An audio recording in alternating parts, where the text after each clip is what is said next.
ہمارے محبوب آ جائیں تو یہ سارے بادشاہ مل کر ان کے ناخون کی لکیر کا مقابلہ نہیں کر سکتے. تو اس وقت تعظیم میں تو تیرا دل جھک گیا ہوگا، لہذا تو باطن کی تطہیر کے لیے پہلے توبہ کر. نہیں، حضور علیہ الصلوۃ والسلام نے فرمایا کہ نہیں، سجدہ نہیں کرنا ہے، سجدہ نہیں کرنا ہے. کیا تو میری خبر کو بھی سجدہ کرے گا؟ کہا نہیں یا رسول اللہ. فرمایا نہیں کرنا. اب اس میں کوئی ایسا الفاظ نہیں تھے.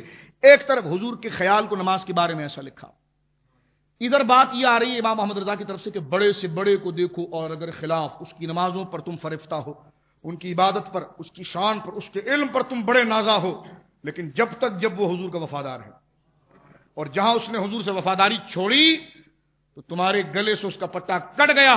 اب اس کا پٹا تمہارے گلے میں آئے گا جو حضور کا وفادار ہے.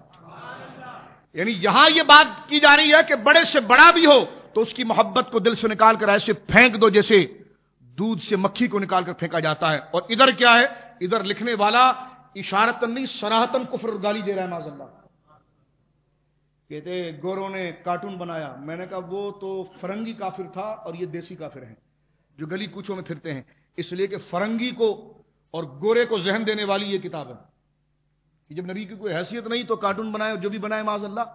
کس منہ سے تم پروٹیسٹ کرتے ہو، احتجاج کرتے ہو؟ ان کتابوں کو پہلے جلاؤ اور ان ملاؤں سے جان چھڑاؤ، تو پھر ہم کہیں گے واقعی میں تم ناموس رسالت کے وفادار ہو. اور آج حالات یہ ہیں اور معاملات یہ ہیں، لیکن اس کے باوجود یہ بات ہم کر اس لیے رہے ہیں کہ ہمارا مقصود اصلی ناموس رسالت کی پاسداری ہے. اور ناموس رسالت کا مطلب یہ ہے کہ ادنا سے بھی دھمک اور ادنا سے بھی لہجہ اور انداز، ادنا سے بھی اشارہ اگر کسی کا دیکھو تو حضرت امام ابو یوسف کی طرح تلوار کھینچ لو اور کہو کہ اگر تجھے لوکی پسند نہیں ہے، تجھے کدو پسند نہیں ہے، تو تجھے زندہ رہنا بھی پسند نہیں ہونا چاہیے. اس لیے کہ جو حضور کو پسند تھا وہ تجھے پسند کیسے نہیں ہے؟ اور جو حضور کا دراز گوش حمار وہ خچر اگر پیشاب کرے، اس پیشاب کو بھی اگر کوئی بدبو والا کہے تو صحابی اس پر تلوار نکالتا ہے اور کہتے ہیں حضور کی عظمت تو یہ ہے کہ حضور جس سواری پر سوار ہو جائیں وہ جانور اگر پیشاب بھی کرے تو اس کو پیشاب نہیں کہیں گے، اسے عطر کہیں گے. تو اب دیکھ میرے دوست ان کے پیچھے چلا ہے، لیکن مزاج دیکھ صحابہ کا. مزاج لے، مزاج سمجھ صحابہ کا. جب مزاج سمجھ لیا، اب اس دور میں دیکھ وہ مزاج کہاں ملتا ہے. خلاص مزاج سمجھ. مزاج حضرت خالد بن ولید سے تو نے مزاج سمجھا ہوگا حضور کے لیے. حضرت عمر رضی اللہ تعالیٰ عنہ سے تو سمجھا ہوگا کہ مزاج کیا ہے صحابہ کا حضور کے بارے میں. تو نے لعاب دہن چاٹتے ہوئے ابو ہریرہ کو دیکھا ہوگا تو سمجھ گیا ہوگا مزاج کیا ہے.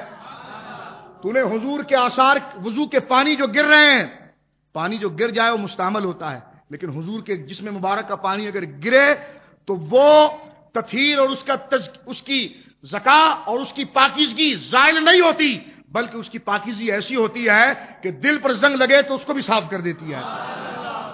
تو اب میں پوچھتا ہوں مزاج دیکھیں. مزاج لوگ کہتے ہیں کلچر. میں نے کہا صحابہ کا کلچر دیکھیں. آپ صحابہ کی سوسائٹی دیکھیں، صحابہ کا کلچر دیکھیں، ان کی تھنکنگ دیکھیں، ان کی فکر دیکھیں، ان کا مزاج دیکھیں کہ وہ حضور کو کیسے سمجھتے تھے، آج ہم کیسے سمجھتے ہیں. فرق واضح ہے. فرق. اگر صحابہ نے جس انداز میں حضور کو سمجھا، اگر اس انداز میں امام احمد رضا نے بیان نہ کیا ہو تو ان کو چھوڑ دینا. اور اگر کیا ہے اور یقیناً کیا ہے تو پھر راہ فرار تمہارے پاس نہیں ہونی چاہیے. اس لیے کہ تم آئے یہاں پر حضور کی محبت کے لیے ہو، پیدا 1400 سال بعد ہو رہے ہو، لیکن مزاج تمہیں پہلے رکھ دیا گیا ہے. اس مزاج کا چراغ لے کر اس اندھیرے دور کے اندر اس مزاج کے چراغ سے لوگوں کو تلاش کرو. اگر بریلی کے اگر تمہیں سرہند کے اندر وہ روشن چہرہ نظر آ جائے تو پھر وہاں پر عقیدت کا سر جھکا دینا. اگر دہلی میں نظر آ جائے تو سر عقیدت کو جھکا لینا، بریلی میں نظر آ جائے تو سر عقیدت کو جھکا لینا. تو مزاج کیا ہے؟ صحابہ کا مزاج آپ نے خالد بن ولید سے حوالے سے دیکھ لیا، سیدنا فاروق اعظم کے حوالے سے بولیے دیکھا، سمجھے آپ، دیکھ لیا. آپ نے واضح طور پر دیکھ لیا کہ عثمان غنی کعبے کا طواف نہیں کرتے، کھڑے کعبے کا طواف نہیں کرتے ہیں، کعبے کا نام تک نہ لیا، طیبہ ہی کہا. لوگ کہتے سمجھ میں نہیں آیا. تو میں نے کہا صحابہ کی شان میں جماعت بناتے تو صحابہ کا مقام بھی تو پڑھو نا. ان کا مزاج، ہم تاریخ صحابہ، میں نے کہا تاریخ سے پہلے مزاج پڑھتے ہیں پتر، تاکہ تمہیں پتا چلے کہ جس کی تاریخ پڑھ رہے ہو اس کا مزاج کیا ہے. کیونکہ جب مزاج ملتا ہے تو تاریخ نہیں ہوتی ہے، عبادت ہو جاتی ہے. وہ کیا ہو جاتی بولیے؟ عبادت ہو جاتی ہے. سیدنا عثمان غنی کھڑے ہیں کعبے کے آگے، حدیبیہ کے فیصلے سے پہلے، کا طواف کرنے کا نہیں کروں گا. میرے مصطفیٰ نہیں میں کیسے کروں گا؟ اسی کو امام احمد رضا نے کہا جس طرح اس صحابی کی ترجمانی کی کہ اے شوق کے دل یہ سجدہ گر. ادھر عثمان غنی کی بھی ترجمانی کر رہے ہیں اور کہہ رہے ہیں آقا میں سمجھ گیا آپ یہی کہہ رہے تھے نا کہ کعبے کا نام تک نہ لیا طیبہ ہی کہا. دیگر تقسیمات کے حوالے سے اور شیعوں کی کتاب اصول کافی کے اندر بھی مسئلہ موجود ہے کہ حضرت عثمان غنی جب لوٹ کر آئے نا حدیبیہ کے مقام پر تو لوگ جب آپ گئے تھے تو لوگ کہہ رہے تھے ہائے ہائے ہائے برسوں گزر گئے جب سے ہجرت ہم نے کی کعبے کو دیکھا نہیں. آج عثمان تیری عظمت کو سلام کہ تجھے حضور نے خود بھیج دیا تو غلاف کعبہ سے لپٹا ہوگا, تو زمزم پی رہا ہوگا, تو کعبے کو چوم رہا ہوگا. ہائے ہائے ہائے. حضرت عثمان جب لوٹ کر آئے تو ان دوستوں کے پاس گئے, کہا تم تو میرے دوست تھے, تم نے میرے بارے میں اتنی بڑی بدگمانی کی, ایسی بدگمانی کی. کیا بدگمانی کی؟ یہی کہا نا آپ کعبے میں گئے ہوں گے, زمزم پیا ہوگا, کعبے کا طواف کیا ہوگا. فرمایا سوچ کیسے تم نے لیا کہ میرے مصطفیٰ ہونا اور عثمان طواف کر لے, عثمان زمزم پی لے, یہ کیسے ہو سکتا ہے؟ یہ ہے مزاج صحابہ. یہ کیا ہے؟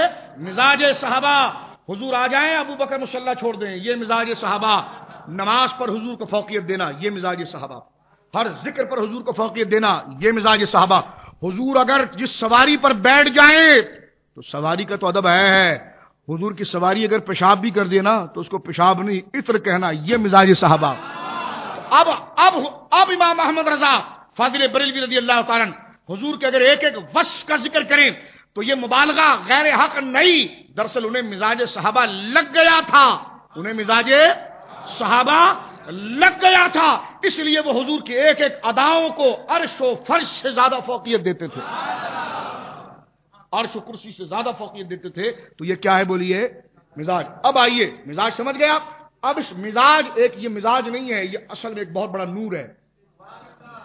اس نور میں آپ بر صغیر میں دیکھیے, یہ نور ایسا ہے جو ہر ایک کو روشن نہیں کرے گا. جس میں کرنٹ ہوگا نا, یہ نور اس کے قریب لے جاؤ گے تو اس کا چہرہ روشن ہو جائے گا. ہاں, جس میں کرنٹ ہوگی نا روح کی, تو یہ نور ایسا ہے, یہ نور خود روشن ہے لیکن اس کو روشن کرے گا جس میں اس کا مزاج ہوگا, جس میں اس کا بولیے مزاج ہوگا. اب بر صغیر میں اس چراغ و ادب و تہذیب کا یہ مزاج لے کر, یہ کلچر لے کر آپ آئیے صحابہ کا, اور اوپر سے نیچے تک دیکھ لیجئے. اس چراغ کو جہاں آپ قریب کریں گے تو پہلا چہرہ جو روشن نظر آئے گا وہ امام حریت شاہ فضل خیر آبادی کا ہوگا. کہیں پر شاہ عبدالعزیز محدث دہلوی نور سے چمکتے ہوئے نظر آ رہے ہوں گے, کہیں حضرت شاہ ولی اللہ نظر آ رہے ہوں گے, کہیں شاہ عبد الرحیم نظر آ رہے ہوں گے, کہیں شیخ المشائخ حاجی امداد اللہ ماجر مکی رحمۃ اللہ علیہ نظر آ رہے ہوں گے, کہیں عبد السمیع رامپوری نظر آ رہے ہوں گے, کہیں مولانا کرامت اللہ شاہ دہلوی نظر آ رہے ہوں گے, کہیں مولانا لطف اللہ علی گڑھی نظر آ رہے ہوں گے, کہیں جناب یہ بڑے بڑے علماء نظر آ رہے ہوں گے, اور یہ چراغ تمہیں دھکیل رہا ہوگا, لا رہا ہوگا.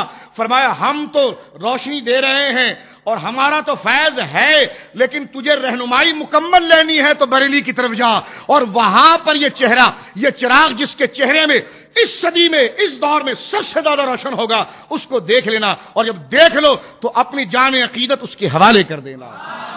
اور وہ امام احمد رضا کی ذات ہے, وہ امام. اب آپ دیکھیے, ایک طرف تو یہ بکواس لکھی معاذ اللہ حضور کے بارے میں, معاذ اللہ. آج یہ کہتے ہیں ہم نعتیں پڑھتے ہیں. ہم نے کہا نعت کے لیے مزاج چاہیے, عشق چاہیے, اور عشق تمہارے پاس نہیں. اس لیے کہ بندہ باپ کے نطفے اور ماں کے رحم سے پیدا ہوتا ہے. اسی طرح عالم اپنے استاد اور اپنے مدرسے کے ساتھ اس سے وہی نسبت ہوتی ہے جو ماں باپ کے ساتھ نسب میں ہوتی ہے. جو باپ کے مزاج میں تھا وہ بیٹے میں آتا ہے, ٹھیک ہے, اور جو ماں کے مزاج میں تھا وہ بیٹے میں آتا ہے. تو جو استاد نے مزاج دیا وہ شاگردوں میں آئے گا. اگر استادوں کا مزاج اتنا پلیت ہوگا تو ہمارا رہنما کیسے بن سکتا ہے, تیرے پیچھے نماز کیسے ہو سکتی ہے. اب غور سے دیکھیے, اس کتاب کے اندر میں نے پوری حدیث پڑھی کہ کیا سجدہ جناب جو ہے کہ وہ کیا تم مجھے کرے گا. صحابی نے کہا نہیں. یہاں پر حدیث ختم ہو گئی. اب دیکھیے یہاں پر آگے وضاحت کرتے وہ کہتے ہیں یعنی میں ایک دن مر کر مٹی میں ملنے والا ہوں. یہ گستاخی نہیں ہے. مولانا سے کہیں کہ آپ کے جو 340 لوگ تھے جن کو ٹھوک دیا کہ وہ سب مر کر مٹی میں مل گئے, اخبار میں دیں, جنگ اخبار میں آج ہمارا فلاں آدمی مارا گیا فلاں جگہ, اور جناب یاد رکھیے وہ مر کر مٹی میں مل گیا. آج فلانا جو تھا مر کر مٹی میں مل گیا. غصہ آئے گا، اس لیے کہ مر کر مٹی میں ملنا یہ محاورہ گالی کا ہے.